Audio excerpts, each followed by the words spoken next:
The forest around Blackthorn Ridge was silent that night, except for the wind moving through the pines. King Ronan Voss walked alone along the border, his boots pressing into the damp earth. As the Alpha King, he rarely had a moment to himself. Council meetings, border disputes, and the constant threat of rival packs filled every hour of his day. Tonight, he had slipped away from his guards just to breathe. He had almost turned back toward the castle when a scent stopped him. Blood. Faint, but unmistakable. His senses sharpened at once, and he moved quietly through the trees, following the trail. He found her near a fallen log, half hidden beneath the low branches of a birch tree. A young woman, her clothes torn and stained, her breathing shallow. She was an Omega, that much he could tell immediately, but there was something else about her that he could not name. Even wounded and unconscious, she seemed to carry a quiet strength, as if she had been fighting for her life for a very long time. Ronan knelt beside her and checked for a pulse. It was weak, but steady. Without a second thought, he lifted her into his arms and began the long walk back to the castle. His advisors were not pleased. "An unknown Omega, found alone near the border," said Elric, his oldest advisor, pacing back and forth in the throne room the next morning. "She could be a spy. She could be bait. You cannot simply bring strangers into the castle, Your Majesty." "She was wounded and unconscious," Ronan said, his voice calm but firm. "I was not going to leave her to die in the forest." Elric sighed, clearly unconvinced, but he said nothing more. Ronan was not a king who could be easily argued out of his decisions. The woman was taken to the castle infirmary, where the healers tended to her wounds. It took 2 days for her to wake. When her eyes finally opened, she found herself in an unfamiliar room, soft blankets around her, and a tall, broad-shouldered man sitting nearby, watching her carefully. She sat up quickly, wincing at the pain in her side. "You're safe," Ronan said gently, raising a hand to calm her. "You were injured. I found you in the forest." She stared at him, wary and silent. Her eyes moved to the door, then back to him, as if calculating whether she could run. "You don't have to be afraid," he added. "No one here will hurt you." After a long pause, she spoke, her voice hoarse. "Who are you?" "Ronan Voss, King of Blackthorn Ridge." Her eyes widened slightly, but she said nothing else. It took several more days before she trusted him enough to share her name. "Ren," she finally said one evening, as he brought her a bowl of warm broth. "My name is Ren." "Ren," he repeated. "A good name." Over the following weeks, as her wounds healed, Ren slowly began to open up. She told Ronan fragments of her past. Her family had been killed months ago, and she had been running ever since, moving from town to town, never staying long enough for anyone to ask questions. She did not say who had killed her family, and Ronan did not push her. He could see the pain behind her eyes whenever the topic came close, and he did not want to cause her more suffering. Despite his responsibilities as king, Ronan found himself visiting the infirmary more often than necessary. He told himself it was simply out of concern for her safety, but deep down, he knew it was something more. There was a quiet warmth in her presence that he had not felt in years, not since before the constant weight of leadership had hardened him. Ren, in turn, found herself looking forward to his visits. He was nothing like the alphas she had encountered before.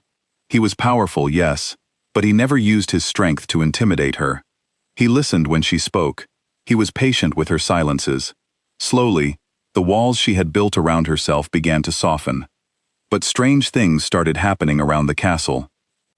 One evening, a healer mentioned that flowers had bloomed outside Ren's window, even though it was the wrong season for them. Another time, a servant noticed that the candles in her room flickered brightly whenever she seemed upset, though there was no wind to explain it. Ronan noticed it too. Whenever he sat close to her, a strange warmth spread through his chest, as if some quiet energy passed between them. He said nothing about it at first. He told himself it was simply his imagination, or perhaps exhaustion from the long hours spent managing the kingdom. But the signs continued, growing harder to ignore. Then came the night everything changed. It was late, and Ronan had stayed in the healing wing later than usual, discussing the kingdom's upcoming harvest with Ren, who had taken an interest in learning about Blackthorn Ridge. The castle was quiet, most of the guards stationed at their usual posts along the outer walls. Neither of them noticed the intruder until it was almost too late. A shadow moved swiftly through the corridor outside the infirmary, a blade glinting faintly in the moonlight streaming through the windows. Ronan sensed the danger a fraction of a second before the assassin lunged, but it was Ren who reacted first. She grabbed his arm, gripping tightly, some instinct inside her screaming for him to be careful. The moment her hand touched his skin, something extraordinary happened. A burst of light erupted from her palm, so bright it filled the entire room. The assassin's blade shattered instantly, and the force of the light knocked him backward against the stone wall, where he slumped, unconscious. Silence followed, thick and heavy. Ronan stared at Ren, stunned. She looked down at her own hands, trembling, her expression a mixture of fear and confusion. What did I do?" she whispered. Before Ronan could answer, guards rushed into the room, drawn by the noise. They quickly secured the unconscious intruder and stood in shocked silence at the scorch marks now scattered across the stone floor. News of the incident spread through the castle by morning. The council was summoned immediately, and Elric, along with the kingdom's oldest healer, arrived with grave expressions. "She is not simply an Omega," the healer said quietly, studying Ren from across the room. "I have read of bloodlines like this in old texts. A rare lineage, one thought extinct for generations. Those born of it carry a power tied to light and life itself. It only awakens under great danger, or through a bond with another." Ren sat rigid in her chair, her hands clasped tightly in her lap. "I don't understand. My family never spoke of anything like this." Elric's expression darkened. "Perhaps they didn't know, or perhaps they hid it to protect you." The healer nodded slowly. "There is another possibility. If your family was targeted, hunted, it may not have been random. Bloodlines like yours were nearly wiped out generations ago, precisely because of the power they carried. Entire families destroyed, simply for what they might become." Ren's breath caught. The pieces of her past, the fragments she had never fully understood, began to fall into place. Her family hadn't been killed by chance. They had been hunted. Ronan watched her carefully, seeing the realization settle over her like a heavy weight. He moved to sit beside her, his presence steady and grounding. "You are safe here," he said quietly. "Whatever comes, you will not face it alone." Ren looked at him, her eyes glistening with unshed tears. For the first time in months, she allowed herself to believe him. But peace did not last long. Within days, word reached Blackthorn Ridge that Alpha Draven, ruler of a neighboring territory, was marching toward the castle with a large force. Draven had long sought greater control over the region, and rumors of Ren's awakened power had reached him swiftly. He sent a formal message, demanding that Ren be surrendered to him, claiming she posed a danger that could not be allowed to grow unchecked. Ronan read the message in the throne room, his jaw tightening with anger. "He murdered her family," he said, the pieces falling into place, as the healer's earlier words echoed in his mind. "And now he wants to finish what he started." "You cannot fight him outright," Elric warned. "His forces outnumber ours. If this becomes open conflict, many lives will be lost." "And if I hand her over, her life will be lost instead," Ronan replied firmly. "That is not a price I am willing to pay." Ren, standing quietly near the window, turned to face him. "You shouldn't risk your kingdom for me." "You are not separate from this kingdom," Ronan said, walking toward her. "Not anymore." Preparations began immediately. Warriors were called in from surrounding villages, defenses were reinforced, and the castle prepared for what seemed like an unavoidable confrontation. Ren, though frightened, refused to hide away. She spent hours with the healer, trying to understand the power within her, testing small bursts of light in the safety of the castle gardens, determined not to be caught helpless again. The night Draven's forces arrived, the sky was heavy with clouds, thunder rumbling faintly in the distance. Torches lined the castle walls as Ronan's warriors took their positions. Ren stood beside him at the front gate, her heart pounding, but her resolve steady. "Whatever happens," Ronan said, glancing at her, "stay close to me." She nodded, gripping his hand tightly.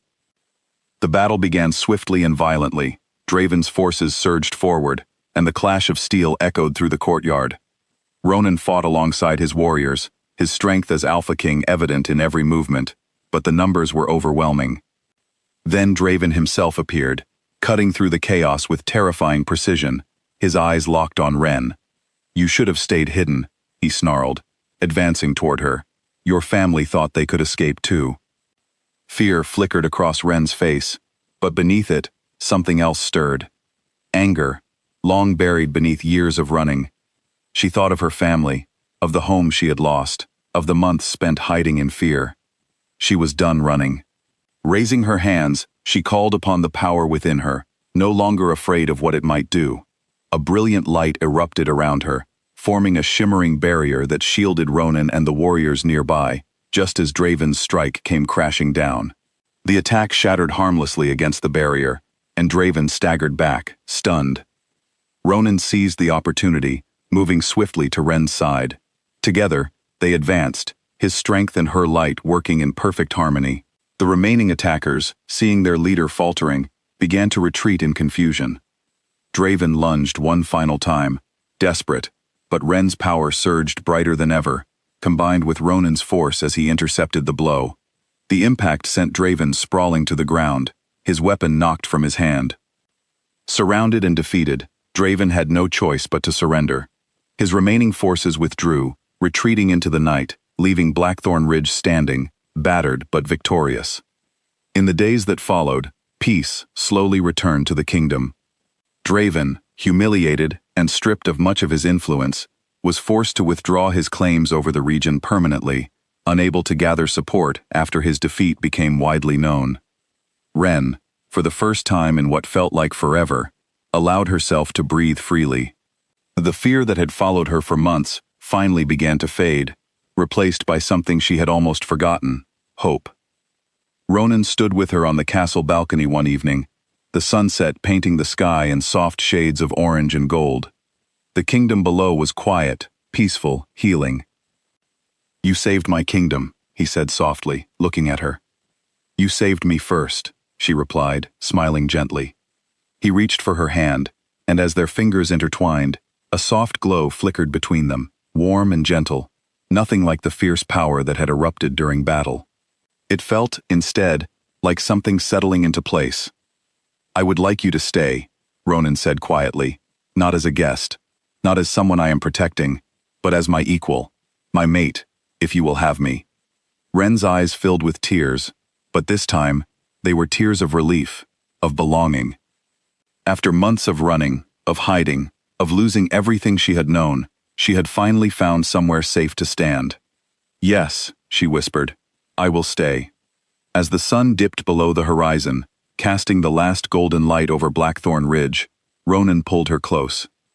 The kingdom that had once feared an unknown power now stood stronger because of it, and the Omega who had once run in fear now stood beside her king, unafraid. Together, they watched the stars begin to appear, the promise of a new beginning stretching quietly before them.